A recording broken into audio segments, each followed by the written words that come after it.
जय बद्री केदारनाथ दोस्तों, बहुत बहुत स्वागत है आपका मेरे एक और YouTube वीडियो पे। तो दोस्तों आज हो चुकी है 21 अप्रैल और जैसे कि कल तो संडे था तो म्यूचुअल फंड पोर्टफोलियो में तो कोई चेंज हुआ नहीं होगा। लेकिन आइए बात कर लेते हैं मार्केट की। तो किस तरीके से हमारे डिफरेंट डिफरेंट इंडेसेस ने आज परफॉर्म किया आप देख सकते हैं कि निफ्टी 50 जो है लगभग आज 1.15% चढ़ा है, लगभग 273 पॉइंट। निफ्टी नेक्स्ट 50 जो है लगभग 1.79% चढ़ा है, लगभग 1150 पॉइंट। और निफ्टी बैंक 1.87% लगभग 1000 पॉइंट। और सबसे इम्पॉर्टेंट जो है निफ्टी मिड कैप और Nifty small cap. Nifty mid cap जो है 2.5% चढ़ा है, जैसा कि मैंने कल बताया था कि निफ्टी मिड कैप और स्मॉल कैप पीछे छूट गए हैं। तो अगर मार्केट में ग्रोथ आती है तो मिड कैप और स्मॉल कैप सबसे तेज़ दौड़ेंगे, ये मैंने अपने कल के वीडियो में ही बता दिया था। तो आज आप देखो निफ्टी मिड कैप जो है लगभग 2.5% दौड़ा है, निफ्टी स्मॉल कैप लगभग 2.25% दौड़ा है। तो इसका मतलब कि आज हमारा पोर्टफोलियो अच्छा तेज़ी से ग्रो करेगा, क्योंकि आज 2.25% 2.5% के आसपास मिड कैप और स्मॉल कैप चढ़े हैं। अब ये तो रही बात डिफरेंट इंडिसेस की। आइए अब चलते हैं अपने फिनवेशिया प्लेटफॉर्म पे, जहाँ पे मेरे शेयर्स और ईटीएफ का पोर्टफोलियो है। तो सबसे पहले मैं आपको दिखा देता हूँ कि आज क्या स्थिति रही है। तो आज लगभग 3011 रुपये का मुझे नोशनल गेन हुआ है, लगभग 1.96%। आप देख सकते हैं कि डाबर में मुझे 37 रुपये का नुकसान हुआ है, एचडीएफसी स्मॉल कैप में 64 रुपये का नोशनल गेन हुआ है, इरकॉन में 119 रुपये का नोशनल गेन हुआ है, 100 ईटीएफ में 6 रुपये का नोशनल गेन हुआ है, मिड कैप 150 बीज में 99 रुपीज़ का नोशनल गेन हुआ है, जीनस पावर में 122 रुपये का नेशनल गेन हुआ है, टाटा मोटर्स में 170 रुपीज़ का नोशनल गेन हुआ है, रिलायंस में 1596 रुपये का नोशनल गेन हुआ है, इंडसइंड बैंक में 871 रुपये का नोशनल गेन हुआ है। ओवरऑल मेरे पोर्टफोलियो की स्थिति है अब शेयर्स के पोर्टफोलियो की लगभग 16,907 रुपये के नुकसान में, लगभग 9.74%। 1,73,000 इन्वेस्टेड वैल्यू है, 1,56,000 करंट वैल्यू है।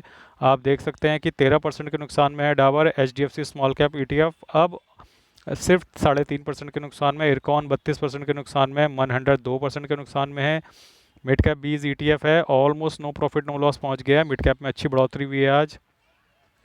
जीनस पावर 33% के लॉस में, टाटा मोटर्स 22% के लॉस में, रिलायंस पावर पॉजिटिव में आ गया है, लगभग आधा परसेंट 515 रुपये के मुनाफे में है, इंडसइंड बैंक 25% के नुकसान में है। तो दोस्तों ये तो है मेरे शेयर्स के पोर्टफोलियो की स्थिति। और जहाँ तक म्यूचुअल फंड पोर्टफोलियो की बात है दोस्तों, क्योंकि कल संडे था तो आज म्यूचुअल फंड पोर्टफोलियो में तो कोई चेंज नहीं हुआ होगा, लेकिन फिर भी मैं आपकी जानकारी के लिए बता दूं कि ये 21,900 2 लाख रुपए का लगभग मुझे नुकसान है, 7.53% का लॉस में है मेरा पोर्टफोलियो। तो आज इसमें 2% की बढ़ोतरी होगी, यानी कि ये लगभग 5-5.5% के नुकसान में रह जाएगा आज रात को जब अपडेट होगा।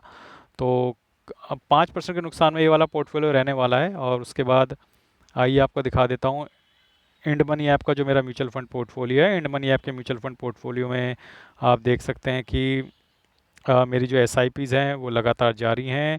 आज भी मेरी एस कटी है निपॉन इंडिया लार्ज कैप में, और उसके बाद कटी ICICI पोटेंशियल ब्लू चिप में, उसके बाद HSBC स्मॉल कैप में, इन्वेस्को इंडिया मिड कैप में, उसके बाद Parag Parikh flexi cap, Motilal Oswal mid cap. तो काफ़ी सारी एस मेरी आज कटी हैं। तो एस लगातार जारी हैं। और जहाँ तक म्यूचुअल फंड की स्थिति है, 80,300 रुपये की मेरी एस है, जिसमें से 44,700 रुपये की मेरी एस कंप्लीट हो चुकी है। अब दोस्तों आज 21 तारीख हो गई है, लगभग 9 दिन और बचे हैं, उसमें कुछ सैटरडे संडे भी होंगे। तो आप ये देख सकते हैं कि अब काफ़ी सारी एस मेरी कटनी बाकी हैं, लगभग 35,000 के आसपास। तो अब तेज़ी से एस कटेंगी महीने के आखिरी 9 दिनों में। हालांकि मार्केट अब एक पॉजिटिव अप ट्रेंड की तरफ बढ़ता चला जा रहा है, और बड़े दिनों बाद आज एक अच्छी खबर आई है। आई डोंट नो आप लोगों ने इस चीज़ को ऑब्ज़र्व किया या नहीं किया कि आज बैंक निफ्टी ने अपना ऑल टाइम हाई टच कर लिया है। जी हाँ दोस्तों, बैंक निफ्टी आज जिस लेवल पे है मैं आपको दिखा देता हूँ, ये देखिए, ये भी देखिए, 5 साल का भी देख लीजिए चार्ट, आप 1 साल का भी देख लीजिए। तो बैंक निफ्टी आज जिस लेवल पे है, आज से पहले बैंक निफ्टी कभी भी इस लेवल को नहीं छुआ था। तो bank Nifty all time high, जी हाँ, bank Nifty all time high touch कर चुका है, जो कि एक बहुत ही ज़बरदस्त अचीवमेंट है। और अब कहीं ना कहीं फॉरेन इंस्टीट्यूशनल इन्वेस्टर का पैसा भी हमारे मार्केट में लगातार आ रहा है, जैसे कि अनसर्टेनिटी बनी हुई है यूएस और चाइना की। आज मैंने भी न्यूज़ पढ़ी थी, चाइना भी झुकने को तैयार नहीं है, दोबारा उनकी बयानबाजी चल रही है मीडिया के थ्रू। ऐसी स्थिति में पैसा पार्क करने के लिए जो सेफेस्ट हेवन है, उनमें से एक हेवन इंडिया को मैं मानता हूँ।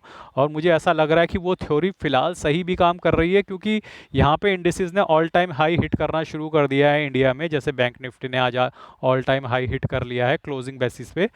तो क्लोजिंग बेसिस पे जब आपका एक indices all time high touch कर लेता है, तो कहीं ना कहीं जो फॉरेन इंस्टीट्यूशनल इन्वेस्टर हैं, जो और हाई नेटवर्थ इंडिविजुअल है, उन्हें ऐसा लगता है कोई नई रैली तो शुरू नहीं होने वाली है, और कोई नई रैली शुरू होने वाली है, कहीं हम तो नहीं रह गए, फोमो तो नहीं होता। तो फिर जब वो फोमो आता है ना दोस्तों, जब फोमो आता है तो धड़ाधड़ पैसा मार्केट में आना शुरू होता है। लेकिन मैं अभी भी कॉशियस अप्रोच अपनाने को कहूँगा। 18-19 मई तक मुझे ऐसा लगता है कि एक डिप ज़रूर आएगा, और अगर डिप वैसे नहीं बना, टेक्निकल नहीं बन रहा होगा, तो कोई बुरी न्यूज़ आ जाएगी, उसकी वजह से आएगा।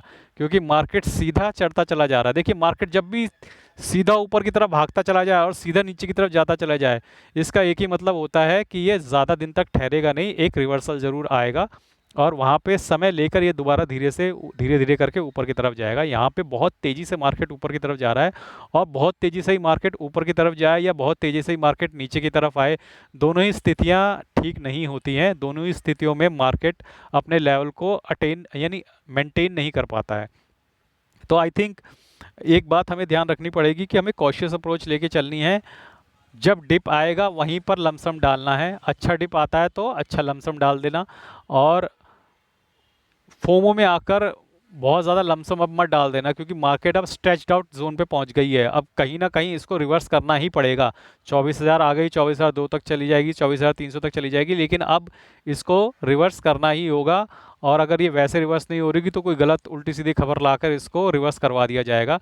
तो आई थिंक इस बारे में अब हम क्लियर हैं कि हमारी मार्केट में एक ट्रेंड रिवर्सल हो रहा है, और हो सकता है कि हमने अपना 21,800 का जो बॉटम था बना लिया, और अब शायद हम उस बॉटम को ना छुएं। अनटिल एंड अनलेस कोई बहुत ही बुरी खबर आ जाती है वर्ल्ड बाजार से, जो कोई भी प्रेडिक्ट नहीं कर सकता। कल को ये लड़ मरे यूएस और जापान, कोई प्रेडिक्ट नहीं कर सकता, मैं भी प्रेडिक्ट नहीं कर सकता। लेकिन अगर कुछ ऐसा होता है तो फिर मार्केट दोबारा 21,800 के लेवल को टेस्ट कर सकते हैं। लेकिन अगर ऐसा नहीं होता है तो मुझे ऐसा लगता है अब चिंता की कोई बात नहीं है। मुझे ऐसा लगता है कि हमने अपना जो बेस था वो बना लिया 21,800 के आसपास, और अब मार्केट यहाँ से सस्टेन करेगी, कंसोलिडेट करेगी, और धीरे धीरे ऊपर की तरफ बढ़ेगी। आज मार्केट में बहुत अच्छा गेन देखने को मिला दोस्तों, अगर मैं अपने शेयर्स के पोर्टफोलियो की बात करूँ। और एक चीज़ मैं आपको बताना चाहूँगा कि मेरा आदित्य बिरला सन लाइफ पीयूसी का जो मैंने म्यूचुअल फंड बेचा था, उसमें अभी तक ये पैसा क्रेडिट नहीं हुआ है मेरे अकाउंट में। लेकिन इसकी मेरी एनएवी जो लास्ट है वो 7 तारीख की ही डल गई है, उससे आगे अब ये 17 की तारीख की बढ़ गई है। अब ये उससे आगे नहीं बढ़ेगा। तो 17 तारीख को मैंने बेचा था, 17 तारीख की एनएवी लगेगी, और ये मुझे पैसा मेरे अकाउंट में क्रेडिट हो जाएगा। और मैंने इसके बदले में अपने फ्लेक्सी कैप और जो अपने लार्ज कैप हैं उनमें अपनी एसआईपी लगा दी है, तो वो पैसा ऑटोमेटिकली वहाँ पे धीरे धीरे एक आध हफ्ते में इन्वेस्ट हो जाएगा। तो रेस्ट एश्योर कि जो पैसा मेरा गलत सेक्टोरल और थीमेटिक म्यूचुअल फंड्स में है, उसको जब भी मैं बेचता हूँ उसको मैं दोबारा किसी ना किसी flexi cap, mid cap, small cap, large cap में इन्वेस्ट कर देता हूँ। तो ऐसा नहीं है कि मैं बेच के बाहर निकल रहा हूँ, ये पैसा को मैं दोबारा म्यूचुअल फंड्स में इन्वेस्ट कर देता हूँ। तो ये एक अपडेट है। बाकी मैं आपको दिखा देता हूँ कि मेरे जो शेयर्स के पोर्टफोलियो में उसमें फाइनली रिलायंस दोबारा से प्रॉफिट में आ गया है, और ये पहले भी प्रॉफिट में आया था, इस बार दोबारा प्रॉफिट में आया है। लेट्स होप कि इस बार सस्टेन करता है और रिलायंस ऊपर की तरफ निकलेगा। जैसा कि आप लोगों को पता है दोस्तों कि एचडीएफसी बैंक और आईसीआईसीआई बैंक के नतीजे आए थे वीकेंड पे, और आईसीआईसीआई बैंक के नतीजे काफ़ी अच्छे आए हैं, उसके मुकाबले में एचडीएफसी बैंक के नतीजे अच्छे आए हैं। और इसी वजह से, क्योंकि देखिए बैंक निफ्टी में सबसे ज़्यादा वेटेज जो है आईसीआईसीआई बैंक और एचडीएफसी बैंक का है। एचडीएफसी बैंक का ज़्यादा है, आईसीआईसीआई बैंक का कम है। दोनों ही हाथी बैंक जो हैं हमारे हिंदुस्तान के, दोनों के ही नतीजे अच्छे आए हैं। तो आज बैंक निफ्टी दौड़ना तो लाजमी था, और वो दौड़ा भी। अब जब बैंक निफ्टी दौड़ा है 1000 पॉइंट, तो वो अपने साथ निफ्टी को भी खींच ले गया है ऊपर। अब देखना ये होगा कि कल क्या होता है। देखिए दोस्तों, जहाँ तक मैंने प्रेडिक्ट किया था कि आज मिड कैप और स्मॉल कैप ही सबसे ज़्यादा चढ़ेंगे, ये मेरा कल का वीडियो आप देख लेना, क्योंकि मैंने ये कहा था कि पिछले हफ्ते पीछे रह गए हैं, तो कहीं ना कहीं ये भी रफ्तार पकड़ेंगे। तो आज मिड कैप और स्मॉल कैप ने लगभग 2.25-2.5% खींच दिया है पारा।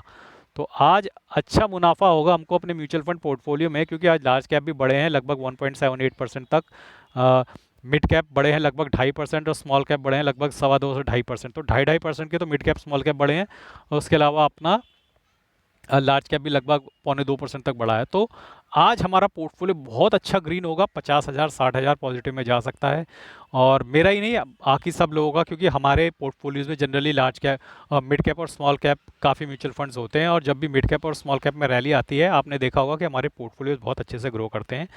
Let's hope for the best. मैंने आपको अपने तीन ही पोर्टफोलियो दिखा दिए, इंडिसेस के बारे में भी हमने डिस्कशन कर लिया है। बाकी मिलते हैं कल, जब पोर्टफोलियो अपडेट हो जाएगा, और कल का वीडियो बनाने में मज़ा आएगा जब नए अपडेटेड पोर्टफोलियो के साथ मैं आप लोगों के साथ फिर से शामिल होऊंगा। आज के लिए बस इतना ही। धन्यवाद, गुड बाय, जय बद्री केदार।